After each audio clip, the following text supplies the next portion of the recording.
what's up, y'all? So today we bring you another episode of our series, Let's Take Our Time. The series, where you guys have seen previous episodes, we interview different cigar lounge owners. Episode 1, we watched, you guys watched our interview with Rory and Jeff before they retired from Stone Mountain Public House. And episode 2 was with Felix over at Harlem Cigar Lounge. So today, we left our house and before we went to Tabaco World, where we are right now, we stopped by NFA Burgers. And if you guys ever get a chance, if you're in the Dunwoody, Georgia area, check out NFA Burgers. We think it's the best burger. Yeah, it's the best burger in Atlanta. Yeah, the best burger in Atlanta. And yeah, after we ate, the burgers, we drove up to Marietta, Georgia, and we made it to Tabaco World. And this is where you guys will see the interview today with Manny, one of the owners of Tabaco World. And yeah, so just stick around, watch the episode, and you guys will see the whole interview. Hope you guys enjoy.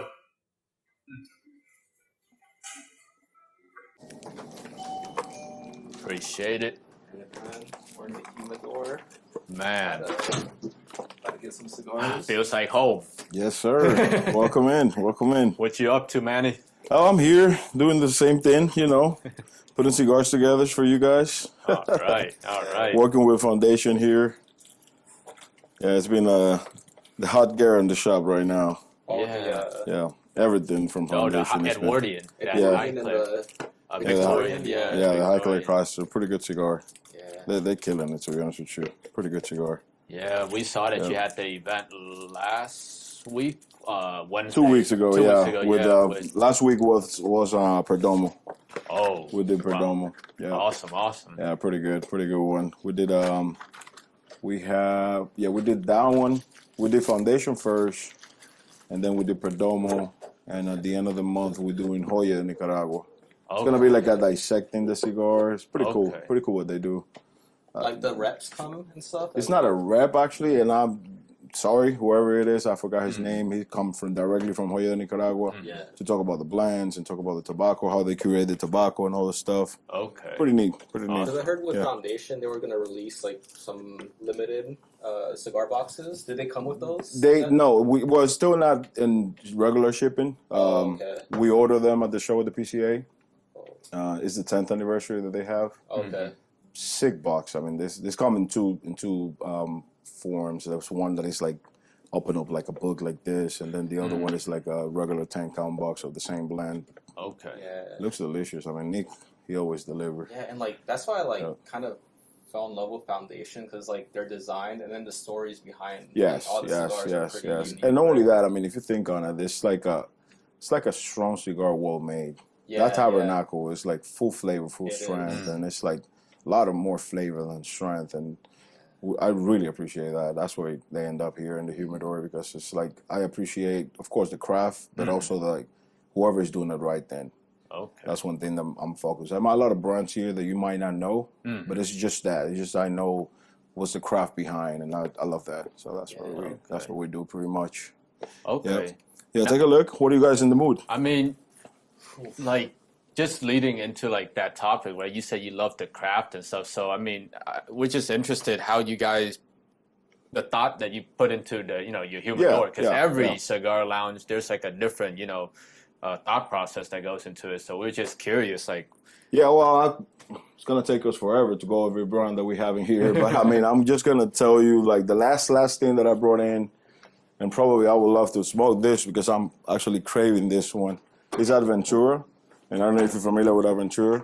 Yeah, we smoked one of those, like this one right here. The labels are like made out of like aluminum or something. Their Connecticut is like one of the best out there. They make a really killer Connecticut, and even the Connecticut broadleaf, which is the Kings, is phenomenal. I suggest you would smoke that. In the Corona, my favorite, to be honest with you.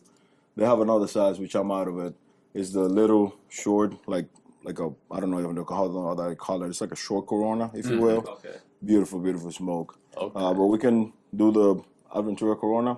and I'll bring you into my experience. This is my favorite actually of the whole line. Oh yeah. Okay, cool, Pretty cool, good. man. Yeah. Yep. Awesome. Oh, thank you. Got it. All right. Appreciate it, man. Awesome. Thank you. And for the cameraman. Absolutely. You cannot leave the cameraman behind. And remember, I need his insight. That's the most important part. All the flavor notes that he's going to get out of these. Yeah, it's a special day for him. We usually don't give him cigars. He just stands there, you know? No. He deserves a cigar. The guy do a good job. But yeah, I mean, we have everything from everything. Mm-hmm. I mean, Padron, Fuente, Foundation, Plasencia, which the new one been a big hit as well. The new Plasencia Modelo is phenomenal. Okay. Crocs, I mean, you name it. We have a lot of things here. Galera, which is one of the top here. Okay. A lot of stuff. Yeah, people sleep on like Galera. I don't hear about it a lot, but the ones I've smoked, they're like I'll amazing. tell you one thing though. If I crave anything very, very often, it's La Galera Jade, which is the African Cameroon that they have. Okay. It's phenomenal. If you like I'm from the Dominican, so you know I like Fuente, which they use a lot of our Cameroons as well. But the way they curate that Cameroon, the Jade, phenomenal. Very, very good. And the price point is right. I mean, they got a really good price point. Then Maduro, the 1936, very, very good. And not everybody knows that they make La Instructora, which is like the, I don't want to say higher end, but it's a little more well curated, more aged tobacco. And it's phenomenal too. It's made by La Galera too. La Instructora under his regular line stuff. And it's very, very good cigar as well. Very, very deep flavors out of that one. Yep. Nice. Yep. Walk around, check what we have, and he goes. I mean, like, you know, if let's say like someone who's new into cigars, they come into your store and they ask you, you know, what's a good beginner? Give us 3 good beginner cigars to check out. You know that I see a lot of people saying, start with a light cigar. You can never go wrong with a light cigar. Everybody's gonna smoke it. It's gonna be easy. Yeah. What I personally ask is, do you drink? And if you drink meat stuff, or you eat red meat, for example, or you eat Mexican food, that will tell me that your palate probably can handle a medium plus cigar, and you just don't know because you don't smoke cigars, because you're a newbie. So a lot of people that they drink, oh, I like my bourbon neat, or I like my, stronger stuff, and I drink rum or whatever. Most likely, I can give you like a medium body cigar, and you're gonna enjoy it as well. Okay. As long as you don't inhale it, you're gonna be fine. So yeah, it's not a bad rule of thumb starting with something very light, but for somebody that has a palate that you experiment with different food. I know that you're from Asia, so you have a background of handling spices and stuff like that. Probably you as a newbie, if I hand you like a very mild cigar, it might not be a pleasant experience for you because your palate is already used to have all kind of flavor. You know what I mean? And then. That's actually something that I always ask. Like, what do you eat? What do you eat today, for example? Okay. You might have, I don't know, you might be... Maybe like the year of the rat or something. No, year of the dog. Oh, my bad. So yeah, saying that actually, that's another assumption. People think, oh, I'm going to pay $40 for a cigar. It's excellent cigar. Not really. Most likely your palate is not even there for you to enjoy that complexity. You know what I mean? So you can start somewhere else. We're living right now the best time to smoke a good cigar for a good price because everybody's being competitive and everybody's doing a good job. Okay. So that's one thing that I mean, you cannot go wrong. Okay. And of course, add to that good humidity, like we have here, and well curation of the tobacco. Not rush the stuff, leave it inside of the humidor for a while, then put it out. All those kind of details, enhance the experience for whoever comes and pick up a cigar. Okay. And all that. But as a good rule of thumb, as I said, it's not bad. You choose a mild cigar, but a medium cigar also would do it. We can pick up a Fuente, medium body. The same one that I was telling you, like a Letter Jade, medium body. Something Habano might do it for you. I probably will suggest something with a little sweetness on it. Just because sweetness is easy to smoke for anybody. And you don't want to have them, something like bold, dark notes, earthy, and they might not understand that. Like a Padron for somebody that never smoked a cigar, it's going to be a really bad experience, you know what I mean? So even though it's an excellent cigar, you might not understand it, and then you might not like it. Okay. So yeah, easy, medium plus, it will do it. And you go from there. And yeah, that's basically what my rule of thumb and suggesting a new cigar for somebody. If you never smoke anything and you're not that wild eating, then yeah, go with the mild cigar. That's the easiest, Okay. the easiest way. A lot of people start with flavors. That's another way also to start in cigars. You ever smoke like acids or anything? I do. Yeah. I mean, I do. It's not in my rotation, but I smoke them. I have to try them and see. Give you a quick story. I mean, lately we've been moving a lot of Drew Estate flavor stuff. Okay. We've been moving like crazy those. It's not into my rotation, but I said, let me smoke them. I mean, it might be a reason why we sell that many. And indeed, it's not a bad cigar. I mean, for whoever like those type of flavors, see the premium out of it and see why they like it. Okay. Yeah. Then they make, for example, Tabaco. That one is the only one that is like kind of my rotation. Like I smoke that whenever I want to reset my palate, if you will. At the end of the week, whenever I know that I'm going to smoke the next day or whatever, I probably smoke one of those just to reset my palate. I do that often. Okay. Yeah. Makes sense. And I lately been ending my day with a light cigar. That also helps me the next day to have a cleaner palate, if you will. Yeah. So as you can tell, I mean, as a shop owner, you smoke a lot. And you smoke a lot of stuff that you probably don't want, that you don't have a plan to smoke. Like, I'm like you guys. I have my plan in the day, what I want to smoke, and then I come here, then a rep comes from a company, and then I smoke with that guy one cigar that I was not in my plan. So it might be good, might not be good, because I'm good for me. But I tell you, the perception of bad cigar is so wild to say that cigar is bad. Nah, not really. I mean, somebody might like that. Yeah, And, definitely. Yeah. That's the way I see it. And it's a lot of stuff that I have here that I don't smoke. Nothing wrong with that. It's just my palate. Okay. And then a lot of those that I don't smoke, I sell ridiculous amount of it. So a lot of people actually are right, and I'm wrong probably. Who knows? You know what I mean? But then at the end of the day, there's no wrong and right. Yeah. So it's just whatever you like, Yep, pretty much. Yeah. Definitely. It's like this one. I just pick. You might not like it. I might like it. You know. I saw in one of your videos that you said Jesus Christ, the Ashton that you didn't like. Yeah. That's crazy to me because it's a really good cigar. And it might be a bad experience. You know, it's a humidity. It's a lot of components that hit different on the cigar. Yeah. Whatever you ate that day. And also. that was like one of your first in your journey, right? Yeah, one of the So first cigars in the journey. And Yeah. maybe Man. you didn't have that palate yet. Yeah, right? yeah, maybe. I mean, one day I'll come back to it, but right now I'm just a little gun Believe shy. me, one thing I'm gonna tell you, you're gonna smoke whatever you like 10 years forward, and you're not gonna like it. That's your palate just changing. Yeah. Because I remember what I thought it was a very, very good cigar. Today I don't even touch it. Like I don't like it anymore. So and then vice versa. Whatever I thought was a bad cigar. I mean, the first time that I smoked a Padron, I thought was really bad. It's like, man, this is like, I don't understand this cigar. It's too strong, too earthy, or whatever. Yeah. Then, I weigh my palate to be there, and then I smoke it again. And as a matter of fact, Tuesday I smoked a Padron. Wednesday, I was off, and I smoked a Padron this is not the Presidente, the one that comes in the square tube. Yeah. I literally hate that cigar. That's the fewest the one that I like the least of them. And I smoke it again. But I mean, when was the last time that I smoked the cigar? Probably like 5 years or more. I smoke it again, and I enjoy the hell out of it. It was really good. So, Man. yeah, your palate change. Yeah. Palate change, yeah. I'll definitely revisit that Ashton. Yeah. Wait a little bit, though, but you're going to like it for sure. It's a good cigar. It's like the ESG, VSG, all of them. The Senator. I mean, the Senator, it's a little more weird flavor, and I can see a lot of people not liking that cigar. But the amount of complexity that cigar has is crazy. So once you get there, you might like it. Okay. Plus the price point, it's not like the everyday cigar. It's isn't a little on the higher end, but it's a very unique flavor profile. So yeah, that's the one thing. Okay, awesome, man. Yeah. Absolutely. All right. All right, we're gonna check out more cigars and see. Yeah, what it is. absolutely. You guys walk around and All right, Yeah. and then we'll meet you at. Yeah, let's see. Absolutely. We'll Yeah. get these cut up Oh, yeah. and put some fire to the play. Absolutely. Like I say always, if you guys need anything, just let me know. Okay, thank All you. right, cool. That's so I can sync it up, like all three with the audio. Yeah, because then it's like annoying, like Yeah, timing the video and the audio. Oh my that's God, the same thing as the camera. Yeah, exactly.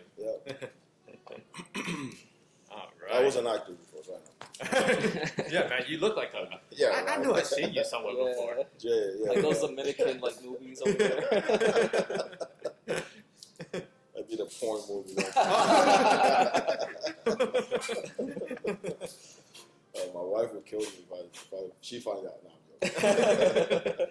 All right, don't share this video. no. It's just cut and start recording from here. Oh man. All right.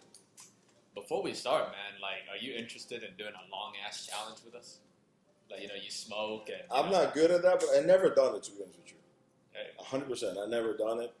I don't even know what's the kind of rule. I'll try it. Basically, like, we just have to smoke without ashing. And But we all gonna look like this on the interview. I'm not sure about that. You guys do it. Oh, by the way, next Saturday I have a forgot the name of the group. But basically, what they do is they send cigars to the troops overseas and all that stuff. Oh, okay. And part of the event is from 3 to 7 or something like that. It's a long ash contest. Oh, okay. We probably this week somewhere I'm gonna practice to see if I can beat him. But I'm pretty sure these guys do it very often. So If he comes, he'll win. oh Yeah. really? Hey, It's gotten to like this, like Yeah, a millimeter or something. Yeah, there's a guy on Instagram. What's his name? Cigar Now. I know the guy. I spoke with him before. He's in Texas, if I'm not mistaken. Mm-hmm. That he take pictures of all the long ashes like Yeah, that, yeah. holding by the ashes and all. It's crazy. Holy The amount of patience that you have to have is absolutely nuts. But yeah, And you gotta have the right cigar, right? It has to be like he do it with every cigar, everything. I mean, you see the ashes like going like sideways. Like yeah, that. yeah. He do it with like anything. What a beast. Yeah, Wow. yeah. He's the GOAT on that on long ashes cigars. Everything that he smokes, new blend, never had this stuff. Like always do like the long ash. Pretty cool.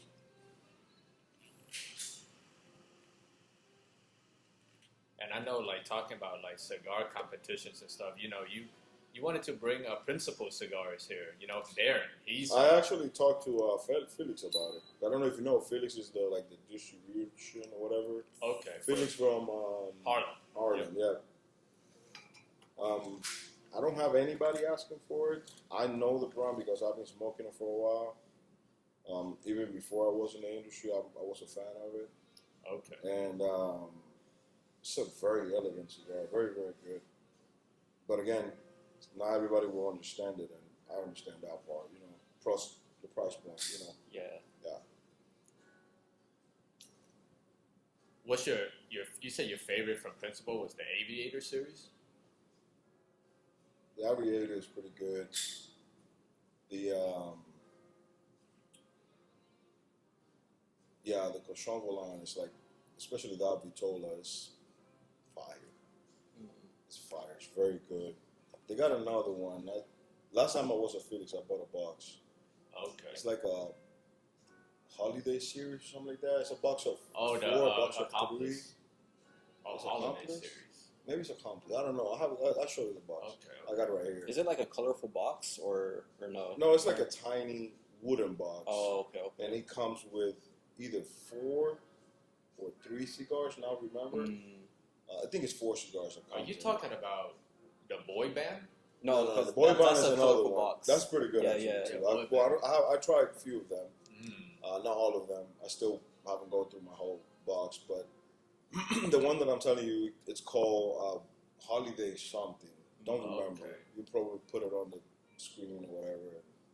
It's pretty good. Pretty good. Yes. And you know the one with the watch faces? Time to Burn. Yes. Burn, Yes. I smoke. Well, now I know that they're all the same blend, just different facing on the watches. Not my cup of tea, but you can understand. I mean, it's pretty good cigar. More curate tobacco, you can tell. Okay. Yeah, I've never smoked it, but Darren was telling me like he bought out like a watch warehouse, and yeah, he just vintage Just watch. has so many facings. Yeah. I guess, and so I'm like, so stylish. do you like sterilize it? Do you clean it before you put it? Yeah, on? yeah, He's yeah, like, yeah, nah, we yeah. just strip it out, put it Yeah, there. I'm like, yeah. all right. Yeah, all of them has different facings, watch facings. Pretty cool. Yeah. Pretty cool idea actually. Yeah. Even the boy band is a good idea. Too. The whole thing. Yeah, Darren. I mean, guy's a genius. Yeah. He got one of the coolest pilot I know out there. Oh, for real. I don't know him personally, but I've been smoking Principal for a long time. So, yeah. I mean, the Martinique. That was It's I don't know if you ever had it. But Yeah, we had it in the Lancero. yeah, it's a killer. Yeah. It's a killer. Yeah, that was the one that we smoked that night where we met there at Harlem. Yeah. And yeah, we smoked that one. The Frothy Monkey, we smoked. Yeah, he gave it to us. Yeah. The Frothy Monkey. I don't know that one. It's like about maybe this big, like the Corona size. Yeah. It's very frothy monkey. It's just very. I have to see it. Yeah. I'm really bad with names. Really, really bad. If I see it, I know if I smoked, then probably I remember. Yeah. If I really like it, I might remember. If it was okay or whatever. My memory is like 2 gigabytes, so it's not that much. Just a disclaimer: what we're smoking, it goes well with a drink. With a drink? Okay. Yes. Okay. It's blended with that intention. So it's something sweet to it. Yeah. It's very dry, very like a dry wine sensation. And we have water, so I don't know if you guys want to grade it with sparkling water because that will clean the palate very, very well. Okay. Yeah. Yeah, so this is La Casa del Tabaco, house blend. Yeah. It's a blend that we've been working secretly, me and Pablo, for La Casa del Tabaco, the other shop. And Ecuador wrapper, the binder is Habano. No, Habano wrapper, Ecuador in the binder. And in the filler, you got some Dominican, got some a little bit of lower. We also have Connecticut broadleaf, USA Connecticut broadleaf on the filler. Okay. Tobaccos, every tobacco aged 3+ years. And in the curation, in the mixed up the word in English, they curate the tobacco after they made like 2+ years, if I'm not mistaken. Oh, 2+ years? Yeah. Damn. Yeah. For a house blend, that's Well, it's not gonna be like a regular house blend, if you will. We probably do this more like probably for the party, the first year party or whatever, or something like that. Oh, okay. And there's limited quantity. I don't know. Wow. Yeah. So it's like a premium house blend, right?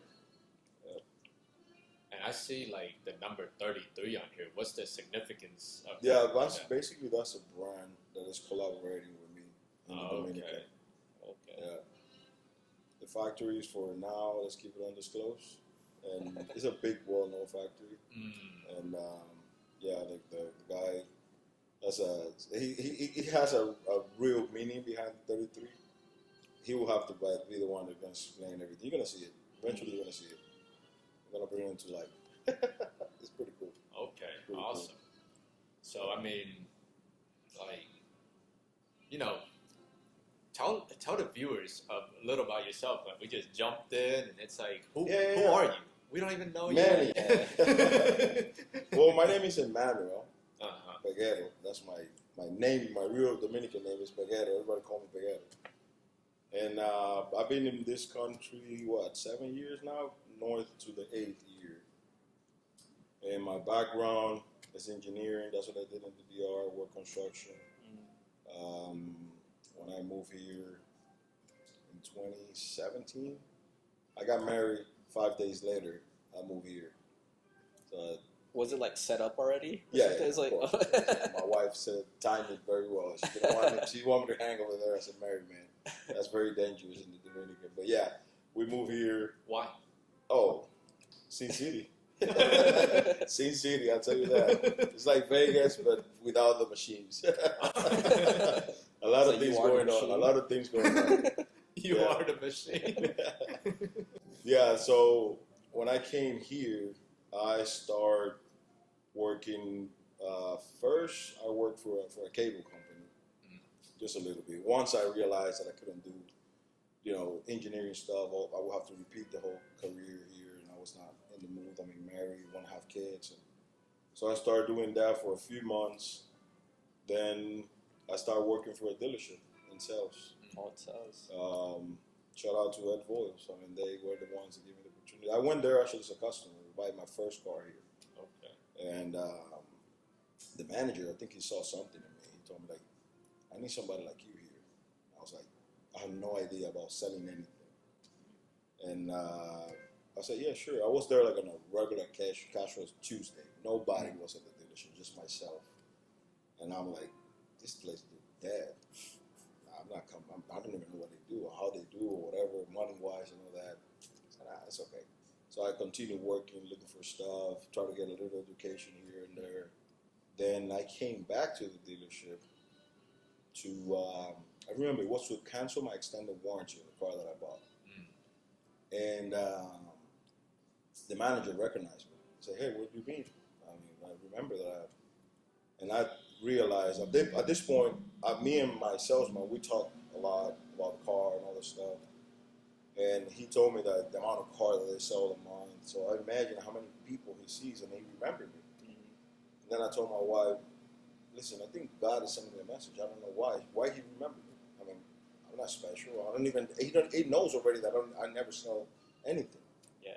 So long story short, I gave it a try. Stayed there for almost 5 years. 5 years actually.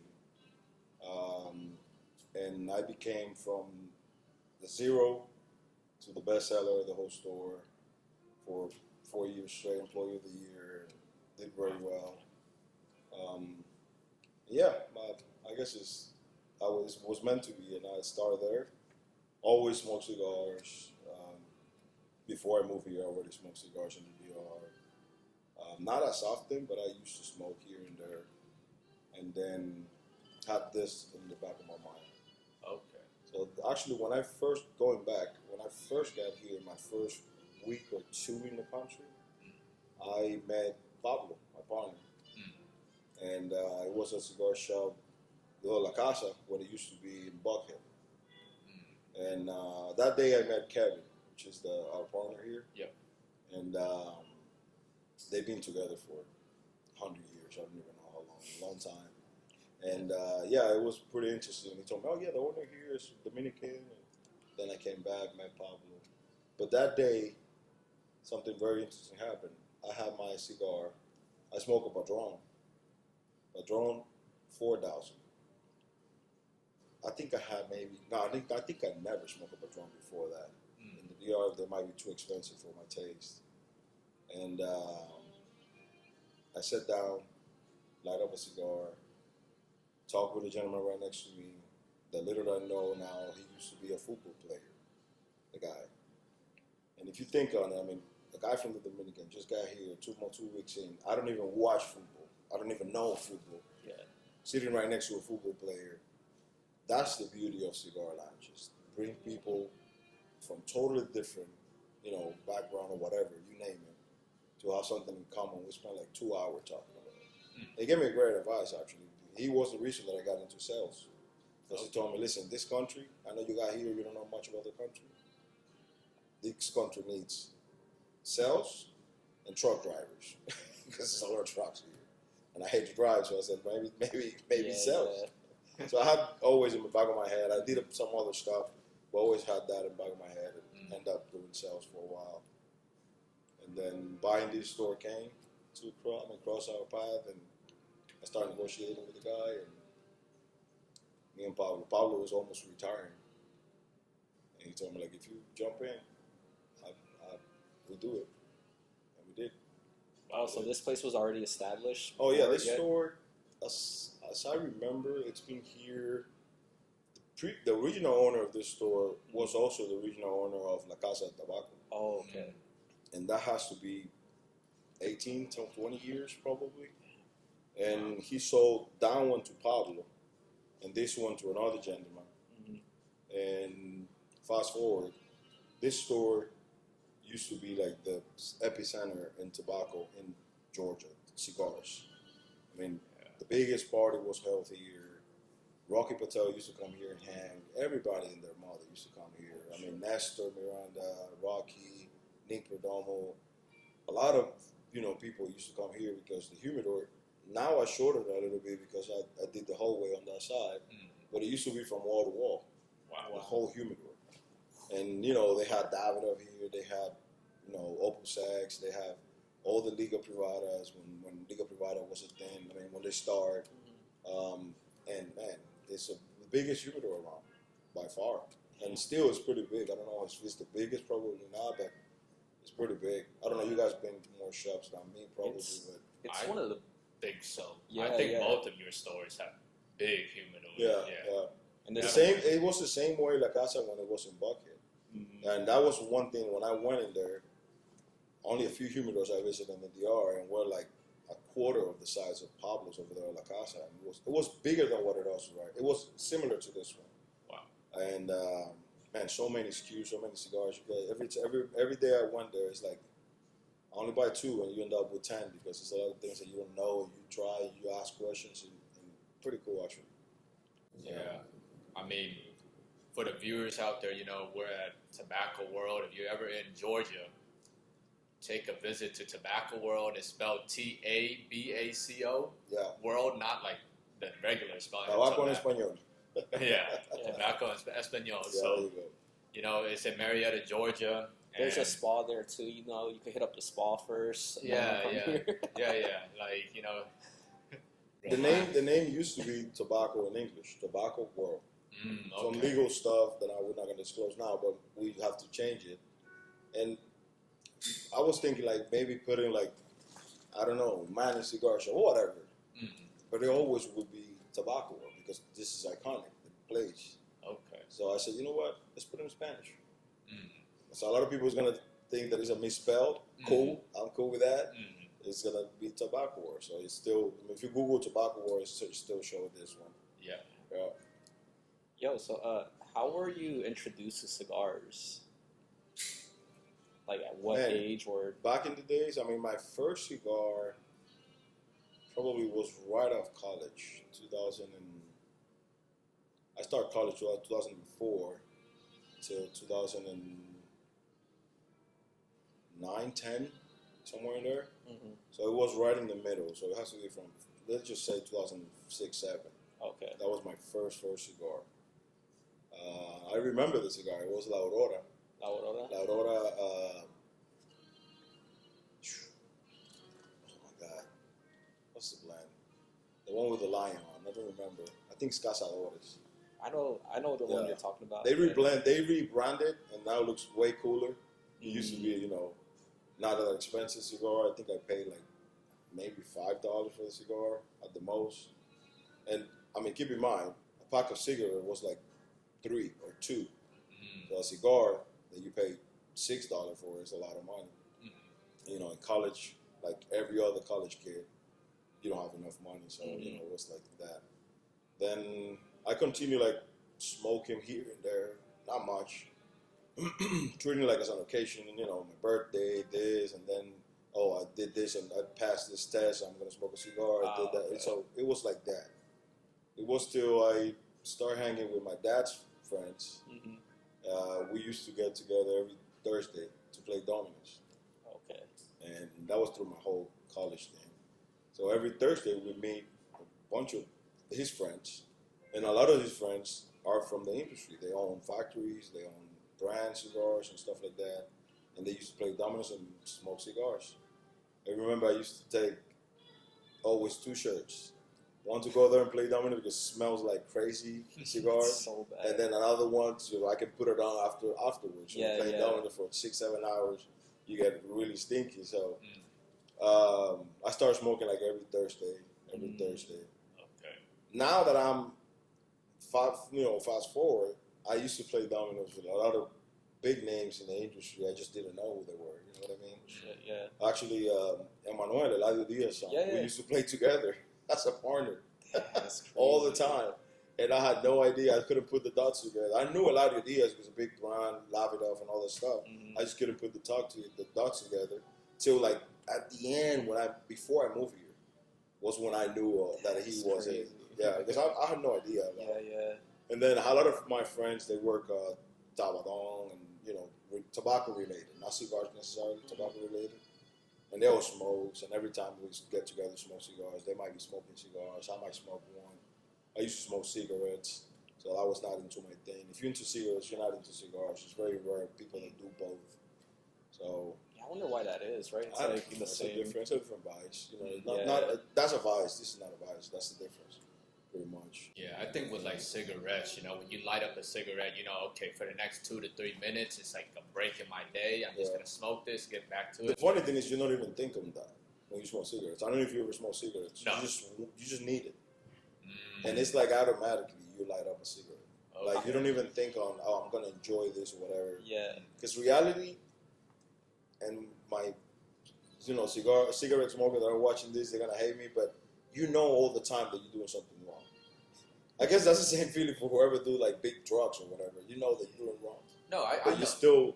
you still light up a cigarette and smoke it. I got addicted squeeze to it. cigarettes. Yeah. When I went to Vietnam, Yeah. like one of his family members would give me a box of cigarettes. So I was, for like a week or two, just smoking cigarettes Yeah. every day. And then when I came here, I'm not a cigarette smoker, Yeah. right? And I felt that anxiety. I'm Yeah. like, yo, I want a cigarette or something. Yeah. It's like a bad feeling, you know? Yeah, the good thing with me is I know I was never that deep because I have some rules. For example, I didn't smoke cigarettes in the morning. That was my thing. Mm. I hate the smell of cigarettes in the morning. But after I eat lunch, then my thing start. Then if Time you for go dessert. out, drink, playing dominoes, get together with the boys or whatever, just smoke the whole pack in the whole afternoon. So yeah, that's the thing. Cigars is just different though. People don't want to understand the difference, but yeah. Yeah, that's why I really like cigars, because to me a cigar is like more than just a craft, but it's like when I'm lighting up a cigar, I know that for at least the next hour 30 minutes, I have to have free time. Yes. Because Yes. I can't be smoking. It's, oh man, now I gotta go cook. Yeah. Oh, I gotta go Yeah. do some laundry. Oh, I Yeah. gotta no. Yeah. It's just for the next hour 30, you can just chill, like just relax, Yeah. and just Eventually, I was like a once or twice a week smoker, but it was always not a day in particular. Whenever I know that I'm gonna have the next 2 hours, because I used to smoke like 2 cigars in one night, or maybe 3. If it's a good game or whatever, I'm watching whatever game, I might smoke 2 or 3. Already lined up, whatever I want to smoke. Already a little, the right temperature, right humidity, what I want, and then and it would just grow and grow and grow. So, okay. yeah. I mean, you were talking about playing dominoes, and the other time we were here, we started. That was our first time playing dominoes, right? And I feel like the way that we play dominoes is like very just basic. Or Yeah. wrong. Yeah. So Yeah. how do you guys like play the dominoes in the Dominican Oh, Republic? my What God. type of games are Brother, there? the game and the dominoes over there, it could be stressful, I will say that, because it's like very competitive. I mean, you play dominoes and you just don't want to lose. And then if you play with a partner, we always play with partners. There's another way that a co-pinting that is like basically everybody against everybody, but only 3. The max is 3, not 4. Okay. And then you got 7 that goes on the side, and then you pick up from there and all that. Okay. That's another way. I'd never play that way. Oh, I always play with partners, and man, it's very competitive. Very competitive. Man, it sounds like spades in America. I never played spade. I'm not familiar with spades, to be honest with you. No, I don't know that. I only played my life poker and dominoes and Okay. a little bit of pool, but not much. But yeah, that's the only vices that I had, pretty much. But yeah, dominoes is pretty fun. And then the way we play is very fast. Okay. You just have to be into the game. Remember who play who. Yeah, yeah. What my partner run about. I mean, if you run button 6, you have to kill the 6. But it's fast. It's very fast. It's not a lot of thinking. It's a lot more reaction. Yep. Maybe one play that you have to sit down and think. And believe me, all the time, if you think too long, you're gonna make a mistake for sure. that's not that happen very often. Yeah, but it's fun though. It's very fun. It was fun because like I whooped you Yeah. that day, and it was. Without you knowing what you were doing. That's a great statement right there. Yeah. I was gonna ask, like, okay, as far as like your expertise in tobacco and cigars, like, where did you learn that? Like, did you have a mentor, or was it all self-taught and based on just experience? It was a lot of self-taught, but it was till I moved. Before I moved here, like a year or 2 before I moved to the United States, I started digging into the craft, and that's when I fell in love with cigars. Let me try to put that in a whole sentence. When you smoke cigars, you might like a cigar, you might not. But when you go into the art part of that, like who blended, the curation, what seed, you then understand, oh, I might not like this seed because of the characteristic flavor that it has. But then you try the same seed that, XY seed fermented it, and it's a totally different experience because they did a process different. So that part was the part that is like oh my God, this is different. Well, it's like wine. Yeah. So you might like a grape, but that grape from Spain, you might not like it. But if the same grape is planted in Argentina, you might like it. And it's when I start understanding like the deep into them, that get to know people like in the farms. My friends actually that used to work, that still work at the tobacco. I went over there, sit down with master blenders. Man, they're all crazy. I mean, this is no, for real. They're artists. They know tobacco like nobody. Like they understand cigars like nobody. They speak another language. And me being over there, I'll give you this quick story. That was years and years. I mean, like 10 plus years, probably like 9 years. I would sit down with a master blender over there in the DR. Which, by the way, master blender, so everybody's just using it these days. Not that everybody's master blender. That's a very delicate thing to say. But this guy knew, and he's been in tobacco since he was like 5 years old. Like he'd been in tobacco forever. So I was over there. I smoked once every on a Blue Moon cigar. I was in the room smoking cigars. Not cigars, smoking puritos because he was blending. You guys familiar with puritos? Yeah, like you gave us one last time. Yeah, exactly. Different leaf. There were like 10 different ones or 8 different ones with a little label. He's smoking and smoking and smoking. Then he stopped, roll something with 2 different ones or 3, light it up, put it aside, recalculate, do it again. And I was in the room, and the guy has one of those that he made with like 3 or 4 leaf in his mouth all the time like that. And then all of a sudden he did this to me. Try that. Out of his mouth. And we're in the room, the whole thing is like, I see the rhythm like going. So, my OCD came out and I was like, ooh, geez, I'm going to smoke a cigar. I'm about to smoke a cigar with his mouth. But it was like part of the language that he was speaking. I grabbed my cigar, put it in my mouth, like spoke with him.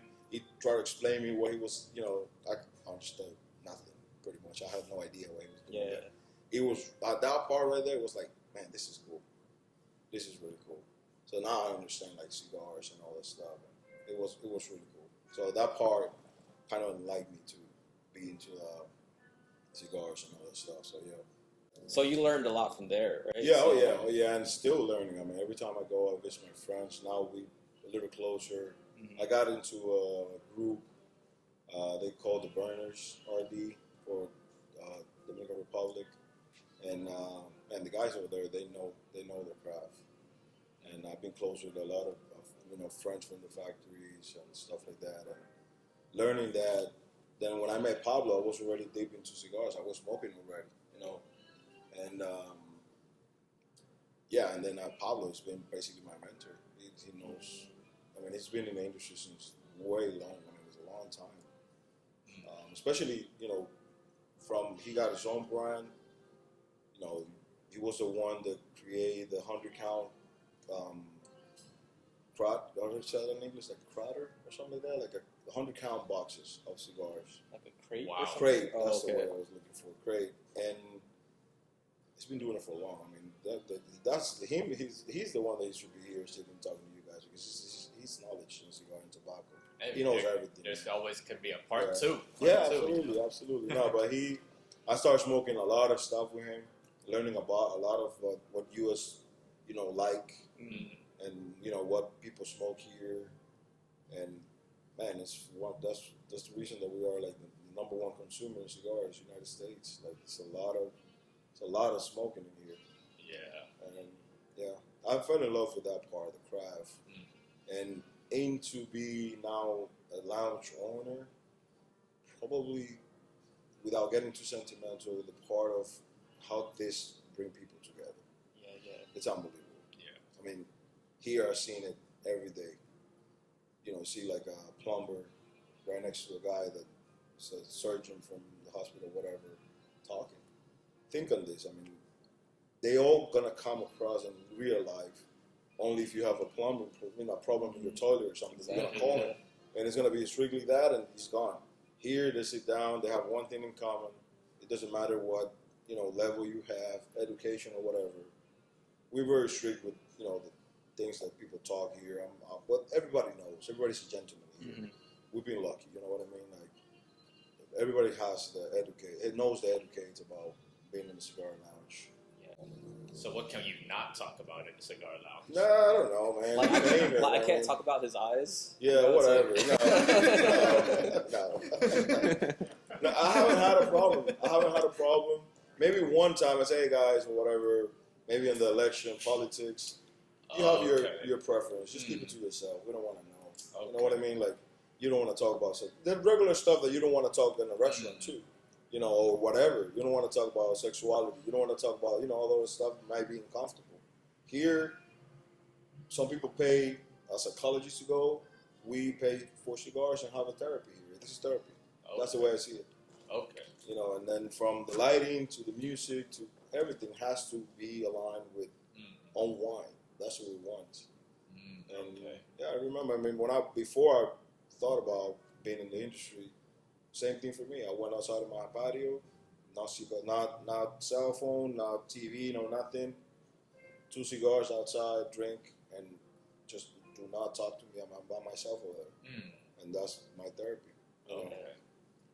And like, I mean, yeah, like you just brought up politics and stuff. So I mean, you know, let's talk about the elephant in the room, right? With this whole new administration, with all the tariffs going on, we've been reading all these articles on Half Wheel about like price increases from all the brands. They're increasing prices. So as a cigar, like, you know, you're a business owner, how does that like play into, you know, your decisions on like what cigars you want to buy, or like how pricing works in a lounge and stuff like that, you know?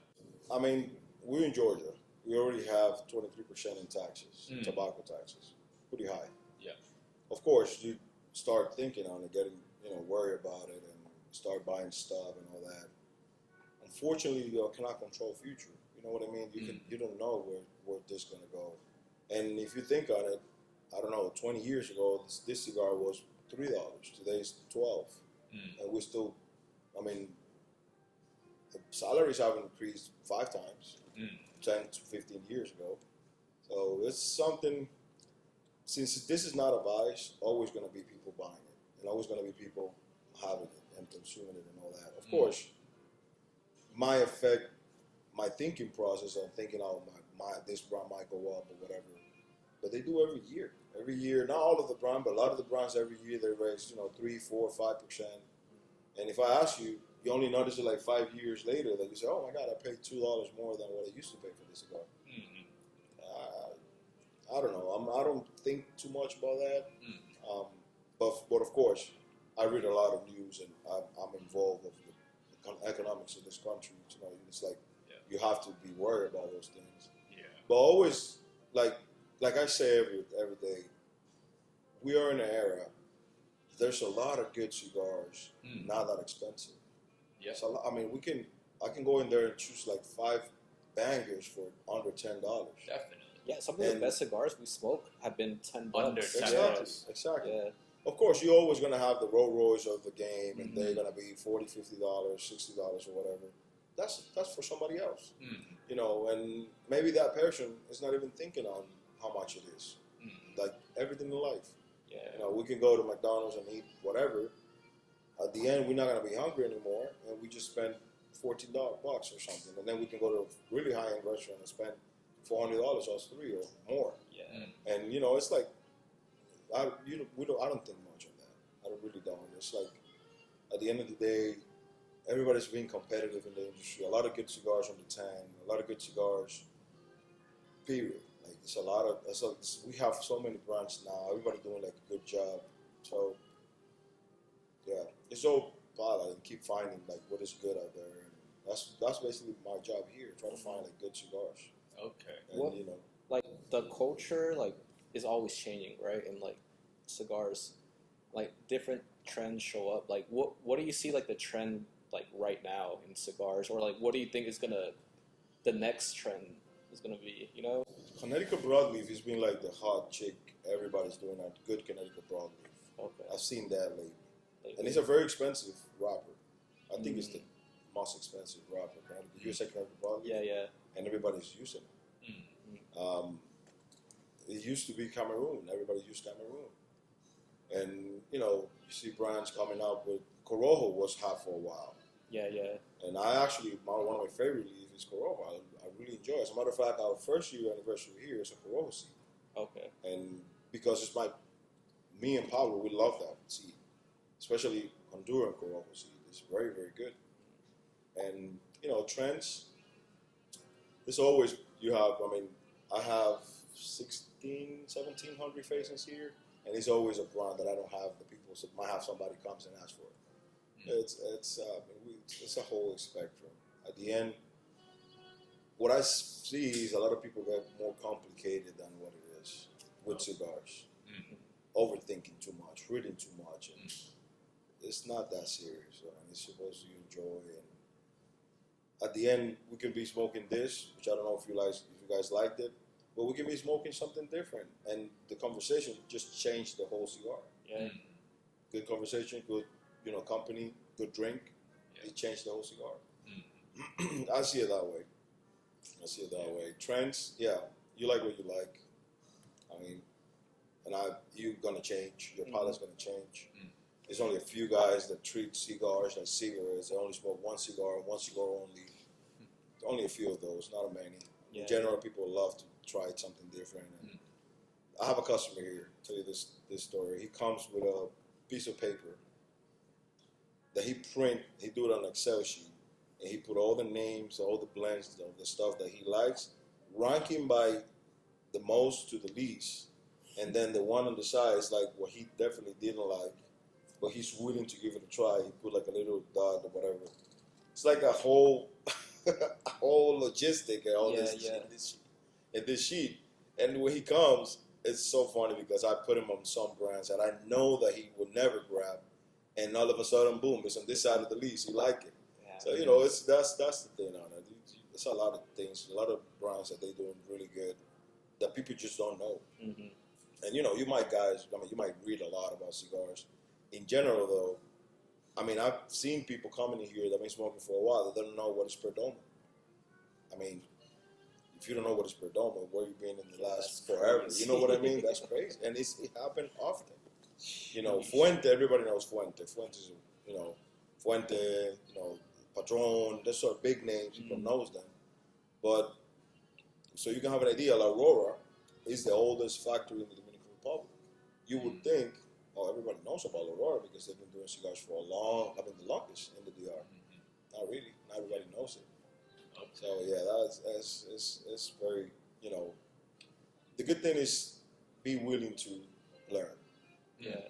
If you come to a cigar lounge and you're willing to learn, you're willing to try, most definitely you're gonna have a good experience. Out of 10 that I'm gonna give you, you might not like 5, you might not like 7, but it's gonna be 3 that's gonna be your new favorites. Yeah. And that's cigars.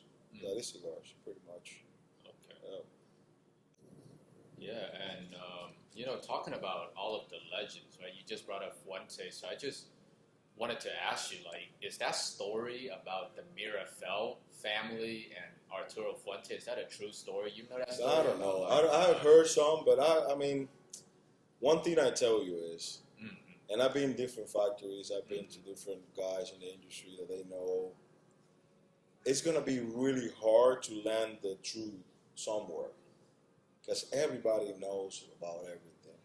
I think that's not only cigar. It might be the same thing in other, factories or whatever. You know what I mean? It's like, who knows? Who knows what is true? You know what I mean? You might have like a really real truth.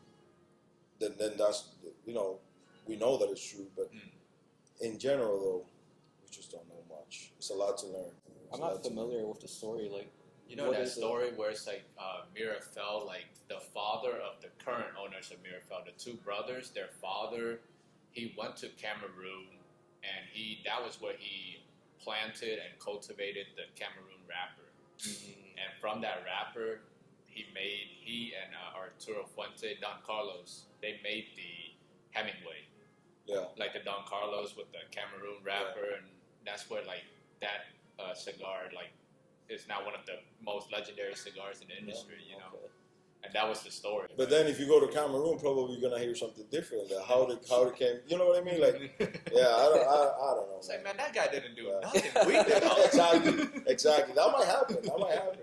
A lot of people take credit for it and all that stuff. I mean, yeah, I've seen a lot of things. A lot of people claiming that they did one thing and they didn't, and some of them because they're gentlemen, they're not saying the truth because just it's not that they're interested being in the public eye saying no, you lying and I'm not or whatever. I did that and you didn't do that. Some of them they just let it slide, and the people who knows. If people don't, then whatever, you believe whatever you want. It's okay. You know, so that's the thing. That's the real truth. Yeah, I don't go after that. Okay. Yeah. You know, it's funny that you just brought up the topic of the real truth and stuff because me and him, we've been smoking these past few weeks, right? And we've been having this conspiracy theory in our head. And it might be crazy, but hear me out, right? Like, let's say you smoke a box of any cigar. One of them hits way harder, like better than the other, the rest of the box. And we've been saying, like, what if, right, the cigar industry, don't you think it's like the easiest, like one of the best ways to scam? Because no one is opening up the cigar and is this really like Connecticut? They don't have numbers they inside. don't know, right? Like all you can tell is this wrapper is definitely that, but what's inside, no one can ever really tell. I'll tell you one thing, and this is I hope that I don't get in trouble for saying it, but just say allegedly. No, exactly. Yeah, that's a new word to get you out of problem. Allegations. I've been in factories, small factories. Mm-hmm. Nobody knows who are they. Mm-hmm. And then I walk into this one, and I saw a band from a big name. Those cigars I made in Nicaragua. I'm in the Dominican Republic. So I saw the big band, and I was not supposed to see that band of that cigar. Oh. And I was like, oh, you guys make that cigar here? Oh, no. And there I see all of them being like on skates.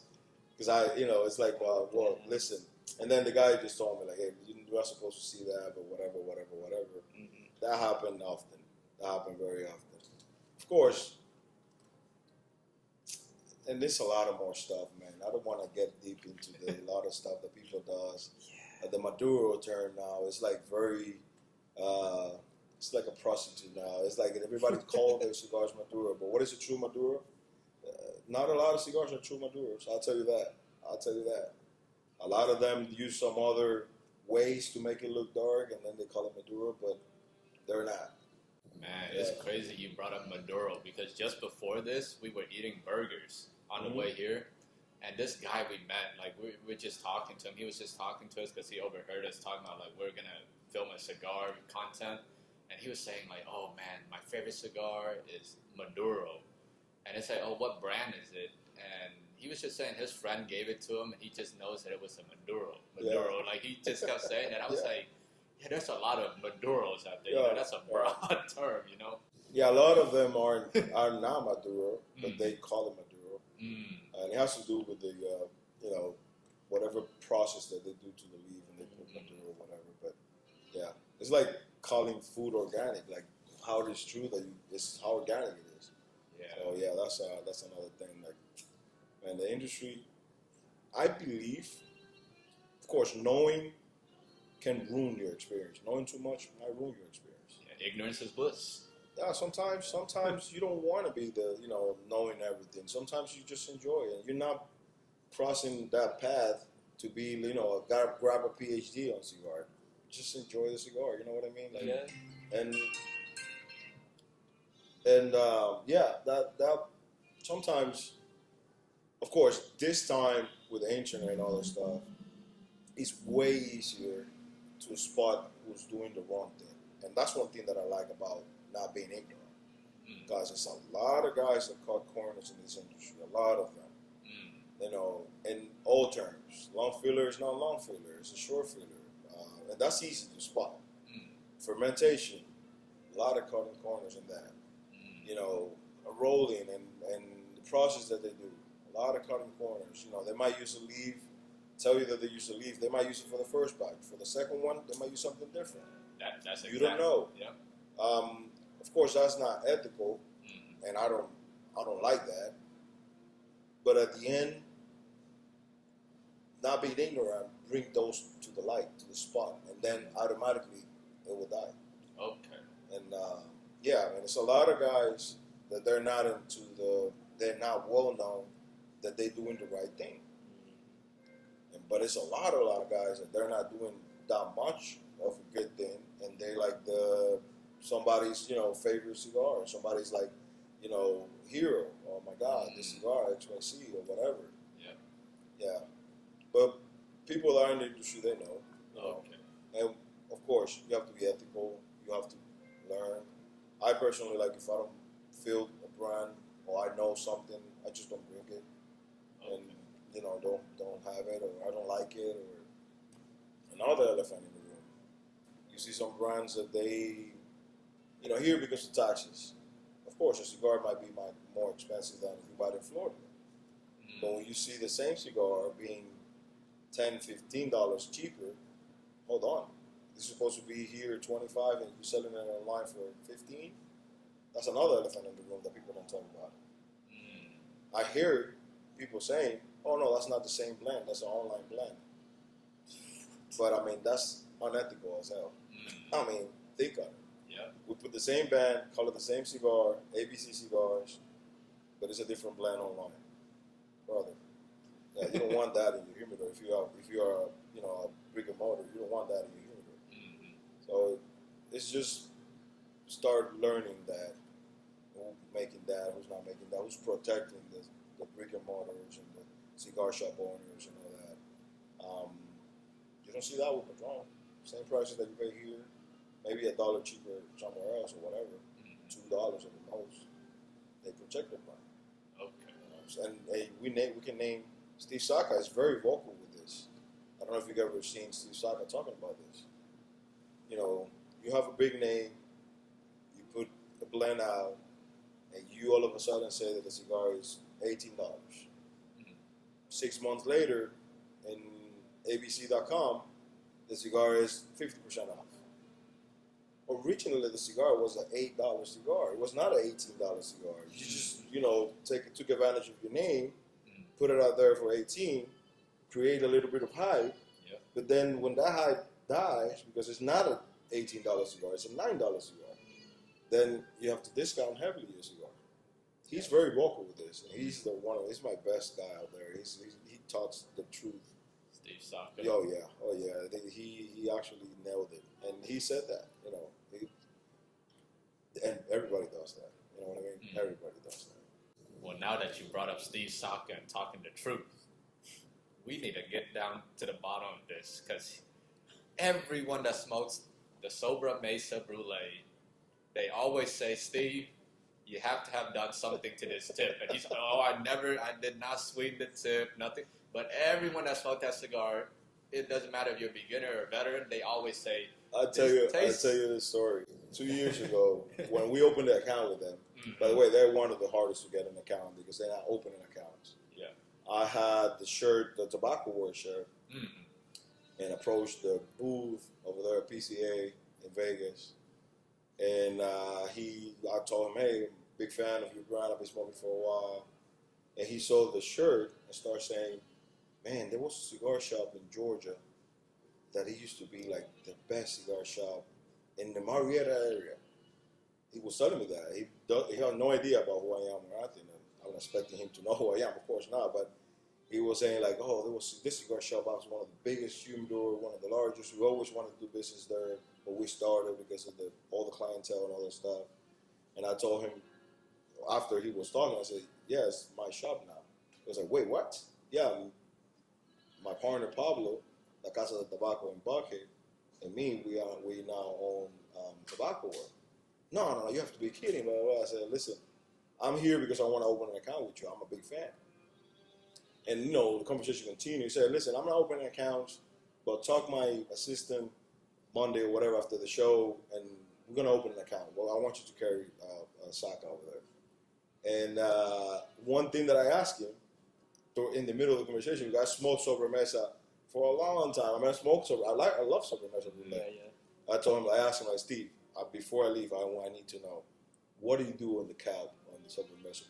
Oh, nothing. This is and man, this is something I don't know. It's very subtle. It's very unique. Whatever he's doing, I don't want to know what he's doing. To be honest with you, I don't even care. It's a very good cigar. Yeah, it is. It's an excellent cigar, and yeah, the man has been doing it for a long, long time. He knows all the tricks in the game. I wish we could pick his brain because he might know all the tricks and all the stuff in the industry. I mean, yeah, it's a lot of things, man. A lot of things that I know, a lot of things that I don't like to talk, a lot of things that maybe with the camera off we can talk about cigars and stuff that people do, and it's just process, you know what I mean? It's like, but yeah, he might do something. In my opinion, there's something over there. I don't know. See, everyone says it. Everyone says it. If it is not, then he's a freaking genius. I'll tell you that. I don't know. So good. So good. Yeah, yeah. And it's only on the Sober Mesa. If you try the Wagashi, it's not that intense. Yeah. You got some, but not intense. Maybe on the blue. I don't know if you ever had a chance to smoke the blue. Yeah, the blue, the Wagashi, and the normal one. Just the brown. Yeah, brown the band. regular, yeah. But then if you smoke the Maduro version of the Sober Mesa, it's not that sweet. It's not that sweet. No, but is there like a little sweetness? But not much. Not even, almost none. So I don't know what he does. He's a genius. I love the guy. He's a genius. Yeah, he make killer cigars. Hilarious. Because he also made the unicorn where he was like, because people were like, oh, your blending style is boring or this and that. I said, okay, I'll just watch this. And he made the most complicated cigar to roll, and he put $100 price tag on it. It's like, you guys asked for it, pay for it. Yeah. Same thing he did with Lanceros. I don't remember the name. It's called Leave Me the Hell Alone. Exactly, because he hates Lanceros. Yep. He just don't like it. He did that, I think it's a 5-pack or whatever pack. Yeah, it's in the Muestra de Saca. Yeah, it comes like 5 or 6. Yeah. But I mean, Steve Saka, man, he's great. He's a great guy. Have you tried the Sober Mesa Solita Red? Yeah, I had a chance to try it this year at the PCA. Okay. Phenomenal. Yeah. Phenomenal. Kevin was talking to us about it maybe 3 months ago. He says you guys are going to get it eventually. Yeah, here. for sure. By the way, you guys invited on the 31st this month at La Casa. We're going to have an embarking event. Okay. We don't know yet because they're in back order, but most likely we're going to have it there. We ordered that, the Year of the Duke, which is a new one that they did. Yep. I smoked that one today for the first time. And it's fantastic. Phenomenal. Right the size that I like, 48 by 5. Phenomenal. Phenomenal blend. With a pigtail that is done like by a surgeon. It's so well made, that pigtail. It's a good cigar. Okay. Good cigar. The 31st, okay. Yeah, the 31st of this That's month. like Memorial Day weekend. Yeah, I think it's a Saturday if I'm not mistaken. I'll be there. Okay. Awesome. And I mean, Steve Saka and Nick Melillo. Yeah, they both came out of Drew Estate. Yeah. And Foundation and Dunbarton was born from them. I mean, I think they are doing even better than Drew Estate. Like Foundation and Dunbarton, they make some. Like I like Foundation cigars more personally than Dunbarton cigars. You know, like I know it's crazy to say, but I've had better experiences with Foundation cigars than Dunbarton. But they're both pretty good brands. Yeah. Drew Estate, I haven't had that many good experiences with them. We tried a Liga. Yeah, like everyone's the Liga number 9, but it's like it's okay. It's like it's a bold, flavorful cigar, but it's not something that's like, wow, to me. I've smoked some surprising cigars where I'm like, holy crap. Like, memory off the top of my head is the Alec Bradley, the Kintsugi. Yeah. That like blue band one. Yeah. I just smoked that. I didn't think, Alec Bradley, here we go. I smoked it. I was saying, oh my gosh, the greatest cigar. I'm like one of the best cigars I've ever smoked. That's another thing that I would love to talk to you guys is, for example, you hear people that say, I don't like Adrian Fernandez stuff, for example. But man, if we go and see the amount of cigar that Adrian put out for the brands that he worked with, it's going to be impossible that you're going to tell me that you hate just Adrian Fernandez. And I'll tell you that it's not my cup of tea in general. But he made some killer cigars. Foundation, for example. I don't know if you know. He makes Tabernacle. Yeah. And, but then comes and play Nick Belillo, the way he curated the tobacco. He just made at the Aegis factory with Aegis tobacco, but Nick Belillo is involved in the creation of the tobacco. So that changed the whole thing. And then if you, for example, Plasencia. Yeah. Man, Plasencia has been doing cigars for everybody and their mother for years, a long time. And their core brand is phenomenal too. I don't think I ever had any Plasencia that was bad. Mm-hmm. But the things that they make for somebody else, for example, Crux cigars that they make it's really good. They make, for example, I don't know, the Espada from Monte Cristo. It's made by the Plasencia. Okay. Also a good cigar. So, you know, and I'm pretty sure that there's a lot of more cigars that we don't know that they make for somebody that they just don't disclose that they make it. Mm. And I've seen that in the DR. Somebody, they just don't put the label on the factory, but they make the cigar and then send it to somebody else and they put the label and then they claim that it was made by XYZ. Mm. That happened. And I've seen it. And, you know, but it's like the blend and I think there's more, you know, the logic behind of curating the tobacco is a little more complex than people think. Because I might work with the tobacco that you produce and then curate it the way I want it. And it's really good. It's really good. You know what I mean? Like that's. So yeah, people say, "Oh, I don't like Adrian Fernandez," but he makes cigars for everybody and their mother. So many cigars. I mean, the guy owns lands forever, tobacco forever. You know, that's like, yeah, that's a bold statement. Mm. Yeah. So I don't know. It's a lot of cigars out there. A lot of factories that make good cigars. Oliva, same way. Mm. I mean, they've been doing it for so long. Mm-hmm. Yeah. I mean, with AJ Fernandez, I think, well, personally for me, the thing that I don't like about his cigars, every one that I've smoked have been like pepper bombs, you know? And that's the thing that like drives me away from AJ Fernandez. But surprisingly though, I did really like the Trinidad Espiritu that he blended for General Cigars or Yeah. Altadis, USA. And you didn't find that one pepper? You know, I thought it was gonna be like crazy peppery, but the one that I got, it was just really nice, like mocha. Yeah. Really nice, like, you know, that mocha flavor, which is why, like, it brings back to that topic that we're talking about. Like, that one cigar in the box might have had like the right combination, and then like the rest of the cigars, like they just start throwing in the leftover, you know, cigars. You know, one thing that I wish more people understand is this is hand rolled. Mm-hmm. You know, so I don't know if you ever heard that it's touched by 200 hands before. Yeah. It is true. It is true, and it's done by a regular guy rolling tobacco. They work with partners. One of them is a buncher, and they do the underbinder. Then the other guys put the wrapper. It's just regular people. One of them might be plugged. One of them might have a stem that the lady that was taking the stem out. Mm-hmm. Normally, it's our ladies that work there in the factory. I don't know why though, but it's normal that she might, left one in there. Nothing's wrong with that. Yeah, it's like a part of the experience as well. Yeah, I like, see it imagine that way. like, because like women, right? It's like, what if they have like a bad day? Right? Yeah. You know, because it's like I mean, that time of the month. Or and something. this is serious. The period.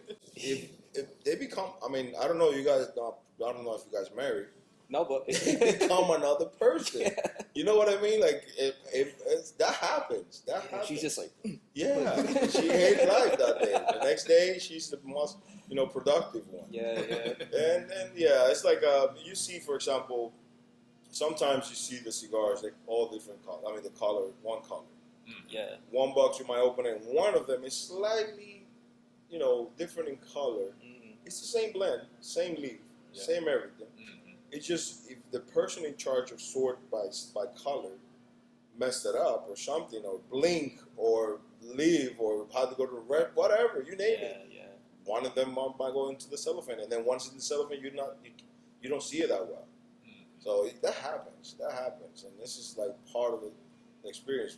Now, when you have a box and freaking half of them have the problem, then we got a problem. Like It's not Cubans. exactly. Like, Exactly. ooh. That's another topic that is crazy. I mean, I used to buy Cuban, not anymore. Because you spend freaking, $50 cigars, and then half of them you have to fight the cigar, like, you know what I mean, and try to take stuff out of it so you can smoke it. And yeah, it's not, nah. Some cigars like aging tobacco, aging cigars. I'm into that. I have a lot of stuff aging and all that. But if they're not good starting with the blend, you don't like it. Don't think that it's gonna become, a freaking, brownie out of a sudden because you aged it a year. It's gonna be a blend that you're probably not gonna enjoy. Not because you age it. You might get more or whatever the stuff that you're looking for if you age them, which I've done it plenty of time, and it's good. Some cigars are not ready. Some cigars need a little extra 6 months into their the way they curate tobacco after they're done might be a reason. But in general, though, you have to like the blend. And some of them you can tell. Once you learn, you can tell, like, man, this is so good, but it needs a little time. Yeah. You can tell. You're going to start learning how to tell that. And then you put it in your humidor, whatever, cooler, that works very well, or a Tabaco. You leave it in there for 6-7 months, let it breathe. Then you come back and revisit it. Boom, good cigar. Yeah. Okay. Yeah, I mean, like the first time we sat down and we spoke with you, you said you have like a whole science to cigars where you take a box, you split them up like, okay, 3 into 62, 3 into 65, 3 into 69, and then you'll like try them all at different points, and then you know, okay, this cigar is perfect at 65. And that's pretty cool. I now, like, my palate is now, I smoke everything in the lower side of humidity. I like everything like 65 under. Okay. In general. But yeah, I still do that. If it's a cigar that I never had and I'm buying a box, I probably do the same thing. Put like different humidity, let it rest, smoke all 3 of them one day, different humidities, try it again, take notes. And once I find out which one I like, then I put them in the humidity I like and leave it there. Okay. Yeah, I do that. Like when you do that, right, do you have a system where you're like, okay, I'm going to start smoking the 62, 65, 69, and then the next day you do the reverse order where you start, because like maybe like if you start with the 62, by the time you get to the 69, some of the I normally smoke either 2 of the 3 or all 3 of them the same day. Okay. And then I wait 4 months, 5 months, and then smoke it again. Okay. And then at that point, you can tell back to back to back to back. Of course, if I like the blend. If you buy a box and you don't like the blend, it's going to go to my friend's cigars. Somebody else is going to smoke them. That happens as well. Normally, like, I never buy one cigar and then judge a cigar. Even before I owned the shop, I used to buy 4 or 5. Of one blend that I never try, always 4 or 5. And then give it a try, give it another try. It might be that special cigar that you're talking about, that it was blended by the lady that is not into the food. Yeah, it might be that one that you choose. And then you're going to judge the whole box or the whole brand because of that one cigar? No, that's not. I think that's what we do. We try one, we're like, oh, this is trash. Yeah, because, it just turns you off, and then you have like this like PTSD kind of like, do I really want to buy the cigar and try it again? Like this one was a risk because like it could. We're gonna tell the truth, right? Could have been asked, but it's getting better for me. Like it's a pretty good. Yeah, this is a solid cigar. I mean, for me personally, like when I smoke this cigar, it really reminds me of my father, the La Gran Oferta. I don't know, for some reason it just brings up that like cigar for me. It's very like subtle sweetness, mild like spice, and then the Retro Hell was like not stinging the sinuses at all for me. So, and that has that like dryness too. It like dries your mouth a little, like those tannins from like wine. Yeah. I don't know if you feel like the whole tongue, it becomes like dry. Like if you put a piece of napkin and took it out, that's what it feels. I don't know if you guys agree with me on that. No, it's like that's what I told you at the beginning. It's meant to be with a drink.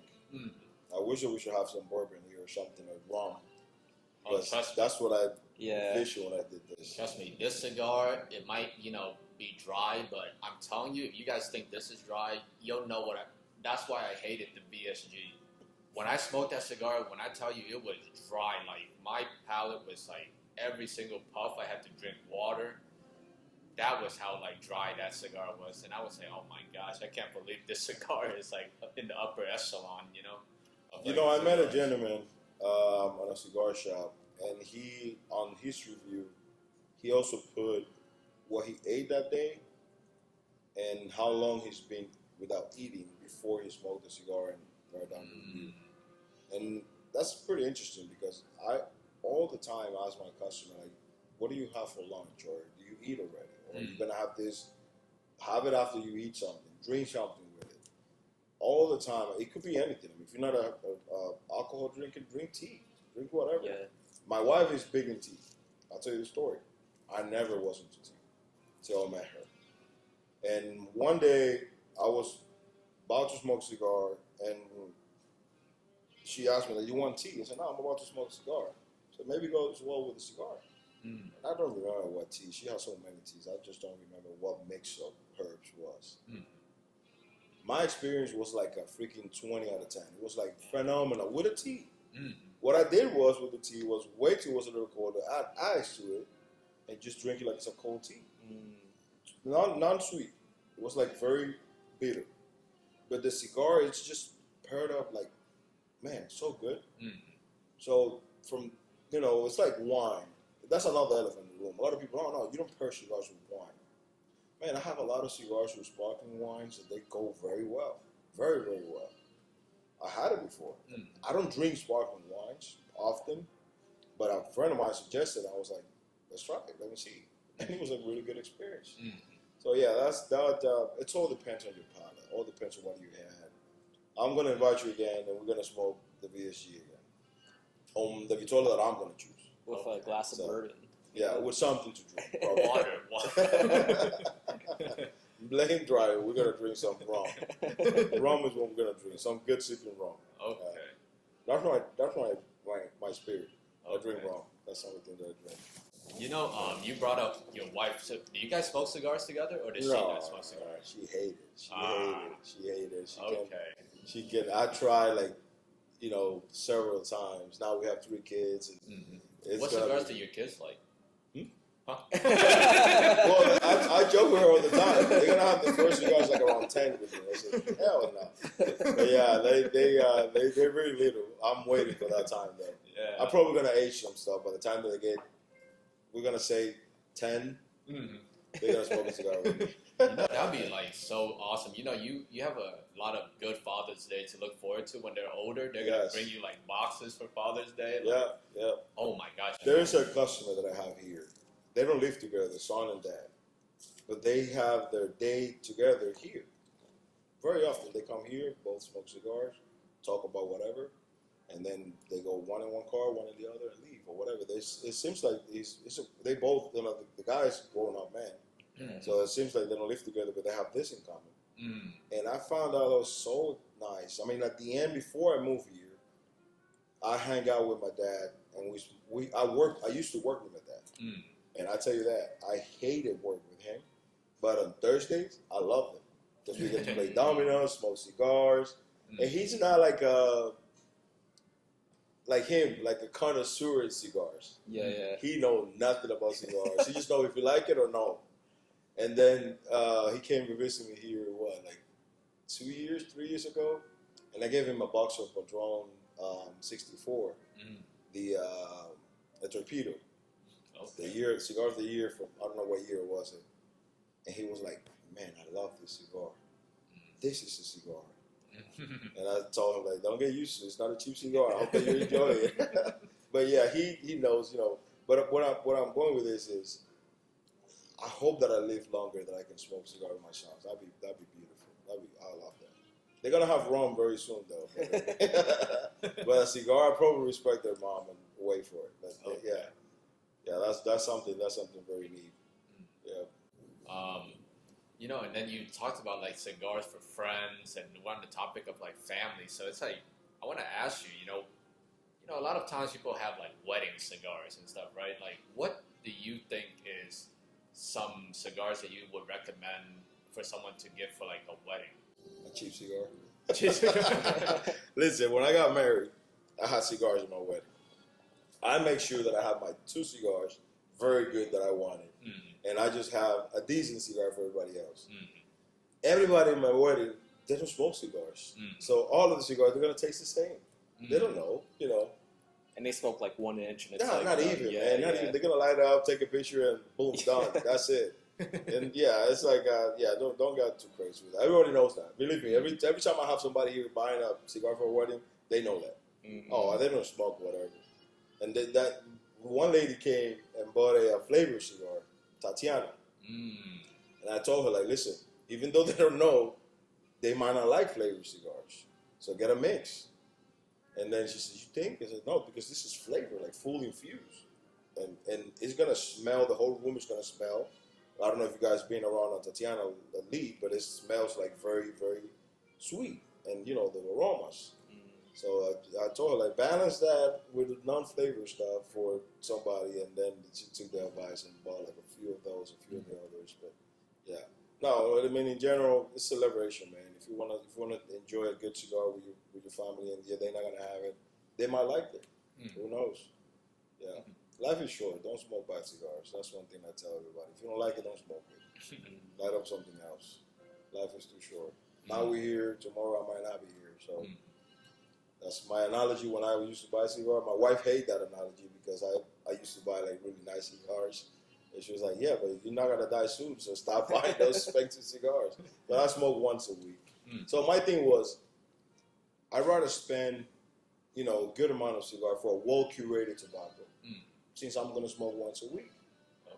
Instead of me smoking 5 cigars a week, I'd rather smoke one very good, and I'm going to spend actually half of whatever I'm going to spend for the other 5. So life is short. You need to have whatever you like. What is one cigar if you had to choose to smoke the rest of your life? Today, somebody asked me the same question. Yeah, and I know that's a tough question. And actually, he actually asked me, if you only get to choose Steve Saka or Nick Melillo, what brand do you choose and why? And then out of that brand, you're going to choose one that is going to be the rest of your life, your cigar. I chose Saka. And it was because of the whole spectrum. He got very mild cigars, very strong cigars, and all in between. Yeah.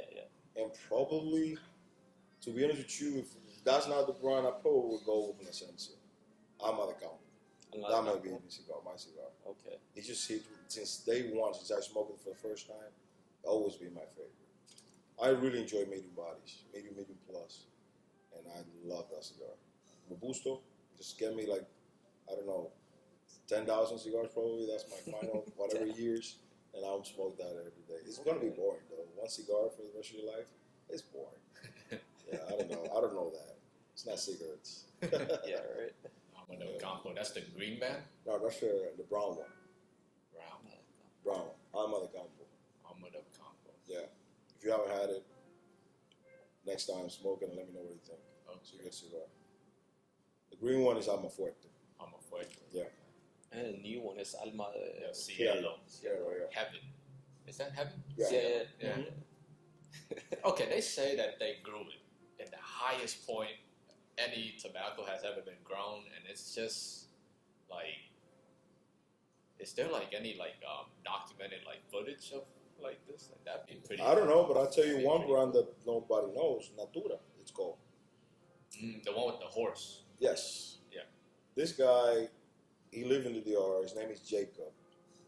He grows in the DR, one of the top exporter of cucumber, peppers, and stuff like that. The guy, I've never talked with nobody with that amount of knowledge in soil. That's his specialty. He got like freaking 3 PhD in soils and all that. That's what he does, not for real. He grow in the Dominican a cucumber, I think it's from Russia or something like that, he said. Wow. And in the pandemic, he said, I need to start doing something different. So he started planting in a region called Constanza in the Dominican Republic, which is like 3,500 meters above sea level. Everybody and their mother, according to him, he told him, you crazy, don't grow tobacco here. It's gonna get, the cold temperature is not good for tobacco. And the humidity, you're gonna get more than half rodent because it's gonna go bad. It was like 87% goes bad of the tobacco. So he only gets to use 13% out of the whole crop to make this cigar that's called Altura. And I tell you what, I never had anything that complex in my life. And the way he said it, and I met actually on this show, I met the master blender for the cigar.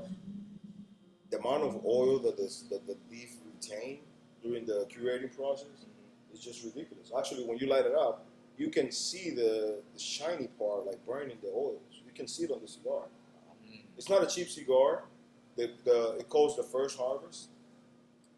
The second one, he been experimenting with the soil and doing all this stuff, and he did it before Plasencia. And nobody knows him. Everybody think that he's crazy. He's been doing it for a while now. And I'll tell you, the cigar is not cheap. It's not an everyday cigar, but it's an experience, and I suggest everybody, if you're going to spend for an Opus X, spend it with that and let me know what you think. It's a very, very good cigar, very complex. But, man, I think, yeah, it affects, though. And it's a cool story that they have, the Plasencia has. And, you know, with its grow and all that, it's true. It's like Jamasa in the Dominican. It's a high altitude, not highest, but it's very high. And it's unique. I don't know if you ever had the Davidoff Jamasa. Phenomenal cigar. Phenomenal.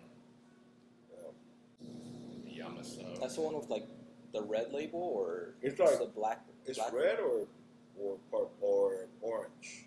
No, it's red. I think it's red. Yeah, yeah. The orange is in Nicaragua. I don't remember. Yeah. I smoked it actually like a week ago. Man, it's a good cigar. It's a really good cigar. It's not expensive, so it's very good. Okay. It's very, very good. Davidoff.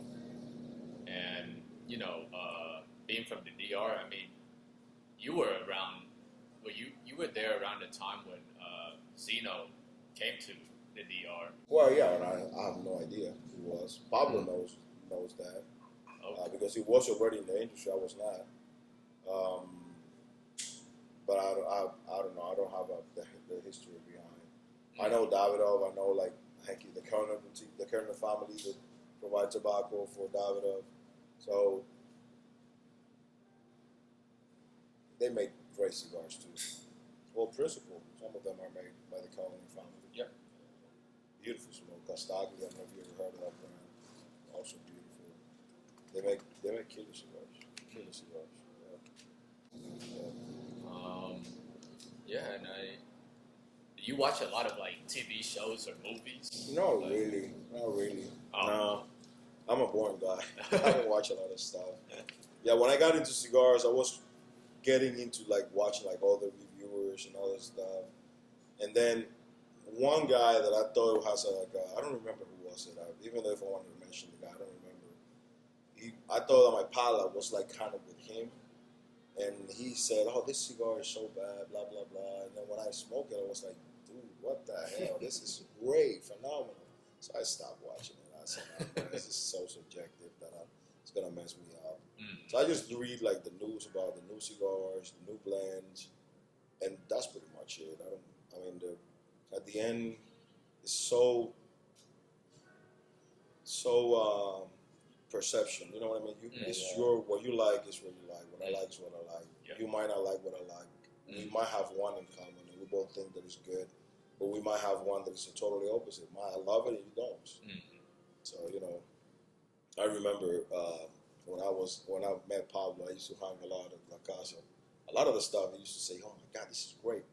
Smoke this. This is phenomenal." I was like, "Dude, that's trash. Smoke this. This is great." I was like, "What the hell?" We finally getting a little more in tune. We now like a lot of the stuff in common. But after like I don't know how many cigars, you know what I mean? Because Paulo's been doing it for a while. I'm new, greepy, if you will. So yeah, he's it's perception. It's like it's so hard to tell. I'll tell you this. What I hate about is how many good brands we have in the Dominican that they don't make it in the United States. They're not here. For X or Y, whatever, they're not here. And they just make phenomenal cigars. Well curation, well blend, very nice blends with seeds that nobody's using and stuff like that. And then nobody knows them. The market, U.S. market, unfortunately, they love like strong cigars. But there's a lot of good cigars with the right amount of strength that they don't make it. They might make it into Europe. Like, for example, Cavalier, very big in Europe. Not everybody knows here in the United States. Now it's making good noise. So, it's like you need to try and keep smoking and keep smoking and keep smoking. Yeah, okay.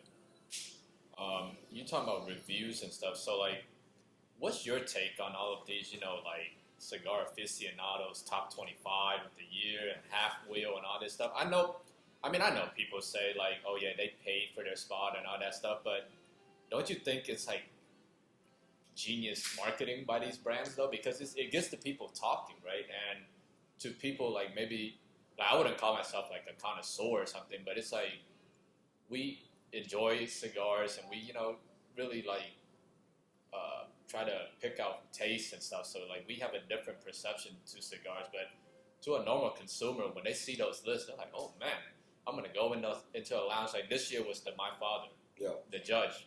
You can get that cigar at every single lounge. Yeah. A normal consumer can come in and be like, oh, I'm smoking the best cigar of the year. Yeah. And that's, like, good, like, marketing, like, strategy by these brands. It is a good marketing strategy, but going back to what we were saying, internet now kills a lot of the ignorance out there. So we all know, and you're not going to tell me that in 2025, there were just that cigar the best cigar of the year. There was a lot of cigars that were good, a lot of them. A lot of brands that they're not paid cigar aficionado or whatever. They have a business to run, and I don't judge it. Whoever is in the first, they might deserve it. You know what I mean? They might have. They've been doing it for long. They do it, whatever the relationship business-wise with that it's been. My take with this is, let's all smoke the first cigar of the year and bring another one that is not on the list. And let's smoke all together. Okay. Most likely, well, at least one of us will say, I think the cigar of the year deserves it among all the stuff that we smoke. All of us might disagree and say, no, hell no, that cigar just definitely is not the best cigar of the year. This is the one. It's very subjective, man. It's very subjective. But they have a business to run. And yeah, I don't go by any list. I might respect a few of them, but I don't go by any list.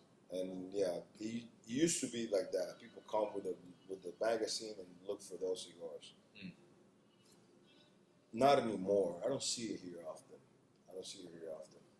People are willing to give it a try to a new brand that you never heard of, but they're not listed in Cigar Aficionado or whatever. They don't pay ad or they don't pay a big page, And then because let's say this, Padron Cigar of the Year last year or whatever. Can we argue that it's not a great cigar?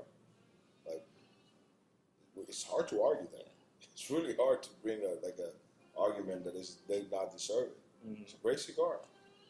Now, can we argue that it's a lot of cigars that we can put a first cigar number one of the year? Oh yeah, all day we can argue that.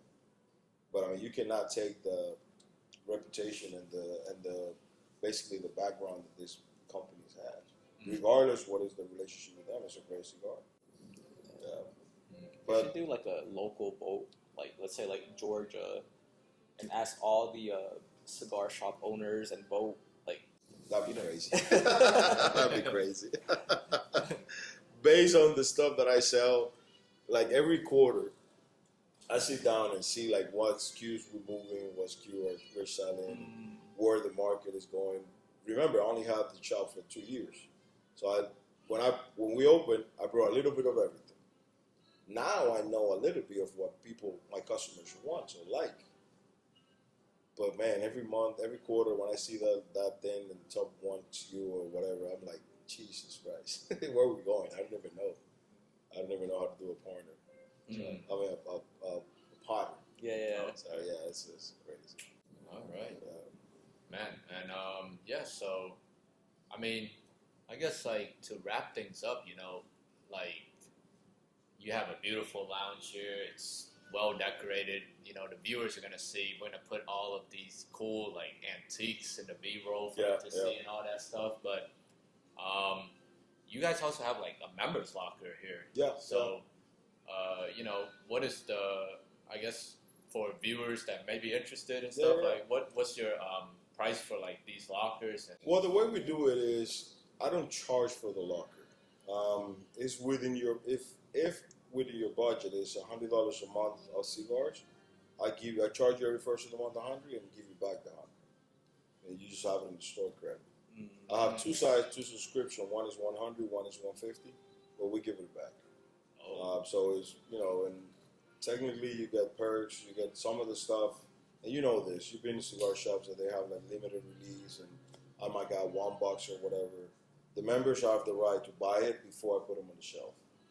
So when I receive the cigar, I send a text to all the members. One subscription first, they don't have a limit. The other side might have a limit, depends on the amount of cigars that I receive. And then it happens. I mean, when I receive for example, the Amazon Basins, I only got 10 boxes. That's the full amount that I could buy. The members bought 7 of them, and then only 3 were put up on the shelf. So that's the thing. I mean, some of the limited release, some of the new stuff, they have the right to buy it first, and that's part of the create community and all that. And they are the true patrons here, the supporter of the shop. So those are the law guys that they hear more than me. So it's like at the end, the locker is more to build community, and it's just creating community. And we've been really.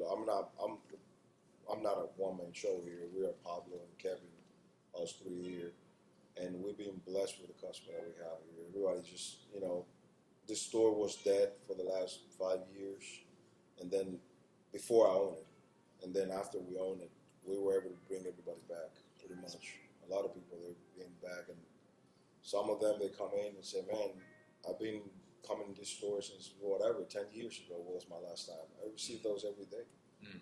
And now that we have a different, we redid the place. It was just, it was different than this. The locker is just that, just create community and give that extra amount for them, for the customers. I used to charge, and then I tweak it very, very, very at the beginning of the business. Once we start getting the regular, we just tweak it to give it all back, and it's been working perfect. I mean, we have a lot of members here, a lot. I mean, we have 97 lockers, and still we have like more than 50% full, more than that in 2 years. So yeah. Wow. Yeah. That's awesome, man. It's been great, sit down with you, and we hope to be able to, do another episode at your other location. Yeah, definitely. And, definitely. showcase that cigar lounge as well. I mean, you guys have put together really, really, fantastic cigar lounge.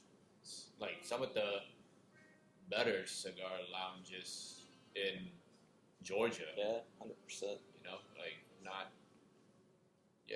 We haven't been to a lot of lounges, that are this well put together.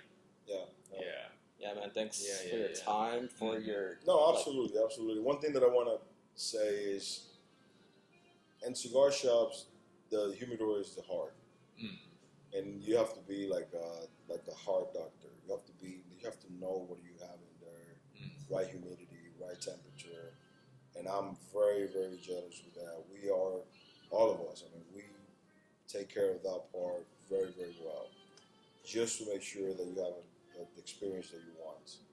I mean, you've probably been to some shops that they don't put. They have a good selection. They just don't put an extra care of the little details. Yeah. And that's what makes the difference. That's what makes the difference. You have to take care of that part.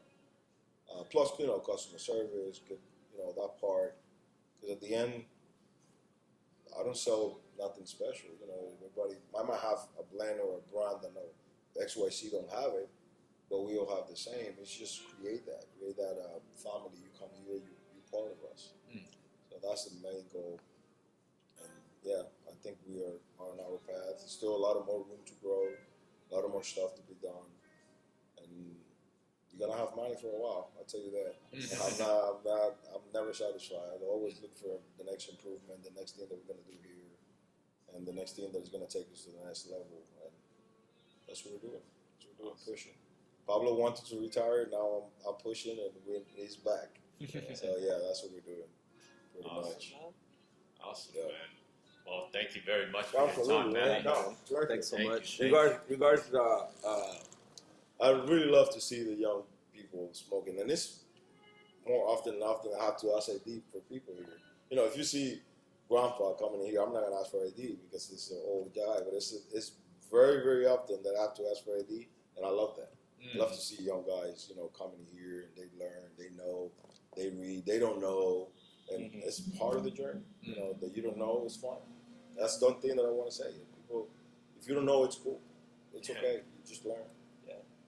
And it's cool that, you know, you tell us you actually watch our videos. And, Yeah. you know, Well, you I skip don't watch all over of it, but I watch some of it. Whenever you guys talking about Yu-Gi-Oh or whatever, I jump the episode for sure. But I mean, it's good to see that you guys into this, and I hope that you fall in love also with the craft. Yeah. That's one part that we need to stress out. Who's behind these blends, the blenders, all those guys that nobody knows. They don't have social media because they just don't. And you know, it's some guy that has been doing it for his whole life. Who is this guy? Let's talk about that. That's the part that I want to see more. Okay. Yeah. That's one thing that I emphasize. Like, who is behind the brand?